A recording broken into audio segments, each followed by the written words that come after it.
Hello students, आज हम समझ रहे हैं the voice of the rain. Class 11 NCERT में एक पोएम है the voice of the rain, उसके बारे में थोड़ी स्टडी कर रहे हैं। तो इसमें जो है रेन के बारे में बताया गया है, बरसात के बारे में बताया गया है, पोएट और रेन के बीच में छोटी सी कन्वर्सेशन है उसके बारे में बताया गया है। काफ़ी इंटरेस्टिंग चैप्टर है, तो उसके बारे में हम देखते हैं कि कैसे जो है रेन और पोएट के बीच में बात होती है। तो ये जो चैप्टर कंपोज किया गया है तो वो वॉल्ट विटमैन के द्वारा किया गया है। वॉल्ट विटमैन ने बहुत अच्छे ये पोएट हैं और काफ़ी इनकी जो पोएम्स रहती हैं वो काफ़ी हार्ट को टच करने वाली रहती हैं। तो इन्होंने इस पोएम को राइट किया है और इस the voice of the rain मतलब बरसात की आवाज़। बरसात की आवाज़ कैसी क्या होती है उसी के बारे में ये बता रहे हैं। तो देखिए इसमें बता रहे हैं, who art you said I to the soft falling shower. मैं मतलब पोएट जो है बिल्कुल ये शॉवर जो हो रहा है मतलब पानी हल्की से बरसात जो हो रही है उससे पूछ रहे हैं, अपन बारिश से पूछ रहा है पोएट कि हु आर यू, आप कौन हैं, विच स्ट्रेंज टू टेल।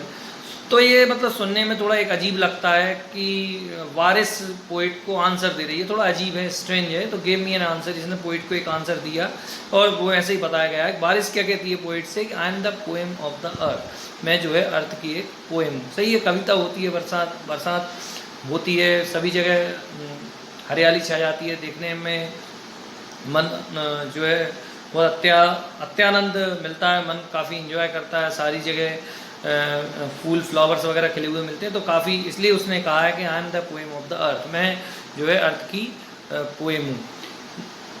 इसके बाद eternal I rise impalpable out of the land and the bottomless sea. वो बोलती है, बरसात कहती है, बारिश बोलती है कि भाई मैं जो है बॉटम लेस सी से और पृथ्वी से जो है पृथ्वी से आती हूँ। मतलब इम्पल्पेबल का मतलब कहते हैं कि वो वेपर फॉर्म में आती है। तो वेपर फॉर्म मतलब इसको टच नहीं कर सकते, इन इम्पल्पेबल फॉर्म में आती है वो। अपवर्ड टू हेवन, और कहाँ तक चली आती है, हेवन तक चली जाती है। वेंस वेग्युअली फॉर्म्ड, और वहाँ पर वो जो है ना किस में फॉर्म में बन जाती है, वो वेग्युअली फॉर्म में बन जाती है, क्लाउड फॉर्म में चेंज हो जाती है। ऑल टुगेदर चेंज, सब कुछ चेंज हो जाता है उसका, but and yet the same, परंतु उसकी जो प्रवृत्ति होती है, बारिश की जो प्रवृत्ति होती है वो सेम रहती है।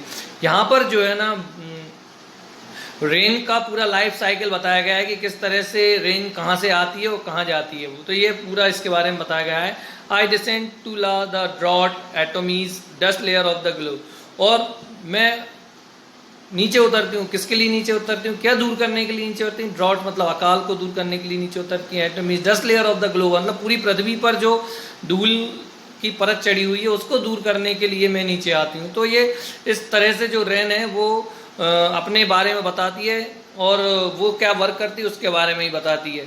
तो रेन और क्या कहती है उसके बारे में हम समझते हैं। And all that in them without me, और इन सब में मैं कहती हूँ कि मेरे बिना, पर सीड्स ओनली मतलब कोई बीज होता है ना, वो रेन के बिना केवल बीज ही रहता है, लेटेंट रहता है, अनबॉर्न रहता है, अपरिपक्व रहता है, बिना उपजा हुआ रहता है, मतलब सीड्स में कुछ नहीं होता। अगर रेन नहीं होगी तो वो सीड जो है ना फलेगा फूलेगा नहीं, वही उसने रेन ने बताया है। And for ever by day and night, और सारा दिन और रात जो है ना बिल्कुल मैं I give back life to my own origin, तो मैं अपनी मेरी उत्पत्ति जिससे हुई है मैं उसको जो है ना लाइफ देती हूँ, ये रेन कह रही है। And make pure and beautified, और उसको पवित्र और ब्यूटीफाई बनाती हूँ। मतलब रेन की उत्पत्ति कहाँ से हुई है, पृथ्वी से ही हुई है, तो वो पृथ्वी को ही वापस लाइफ दे रही है। बरसात जब होती है तो वो सूखापन या हमारे जो फसलें होती हैं वो सिंचित हो जाती हैं, फसलें होने लगते हैं। तो उसी रेन ने उसी चीज़ को बहुत सुंदरता से वॉल्ट विटमैन ने बहुत सुंदरता से रेन का जवाब लिखा है, और बहुत अच्छे तरीके से उन्होंने रेन के बारे में लिखा है। तो इन सब चीज़ों को देखकर पोइट के मन में भी कुछ ख्याल आते हैं, तो वो पोइट ने अपने ख्याल बताता है कि फॉर सॉन्ग इशूइंग, तो पोइट ये कहता है कि भाई जैसे गाना जो होता है issuing from its birth place, उसके बर्थ प्लेस से निकलता है, मतलब हृदय से। हमारा जो सॉन्ग निकलता है वो हृदय से निकलता है। आफ्टर फुलफिलमेंट वॉन्डरिंग, घूमकर और पूरी संतुष्टि होकर जो है रैग्ड और अनरैग्ड, चाहे उस सॉन्ग को कोई सुने और चाहे उस सॉन्ग को नहीं सुने, ड्यूली विथ लव रिटर्न, तो वो जो वापस आता है ना बिल्कुल प्रेम भाव से वापस आ जाता है। उसी प्रकार जो है रेन भी जो है ना उसी प्रकार से वापस आ जाती है। भाई रेन को कोई कुछ भी गाए, उसे मतलब रैग्ड और अनरैग्ड रेन कैसी रहे, उसे इससे कोई मतलब नहीं रहता कि भाई वो जिस जगह से उसकी उत्पत्ति हुई है वो उस जगह पर वापस आ जाती है। जिस प्रकार पोएम का जो पोइट के हार्ट से पोइम की उत्पत्ति होती है और फिर फुलफिलमेंट करके पूरा और वॉन्डरिंग करके कोई सुन रहा है नहीं सुन रहा है, इन सब चीज़ को कंप्लीट करके लव रिटर्न्स के साथ वो जो है ना पोइट के हार्ट तक वापस आ जाती है। तो मुझे उम्मीद है कि ये जो पोएम है the voice of the rain, ये वॉल्ट विटमैन के द्वारा जो कंपोज की गई है आपको बहुत अच्छे से समझ में आ गई होगी। उम्मीद है कि आपको यदि ये वीडियोस पसंद आया होगा तो आप इसे लाइक करें, शेयर करें, मेरे चैनल को सब्सक्राइब करें ताकि आपको समय समय पर और भी आपके कोर्स से रिलेटेड जानकारी और आपके चैप्टर्स एनसीईआरटी से रिलेटेड चैप्टर्स आपको मिलते रहेंगे। Thanks for watching this video.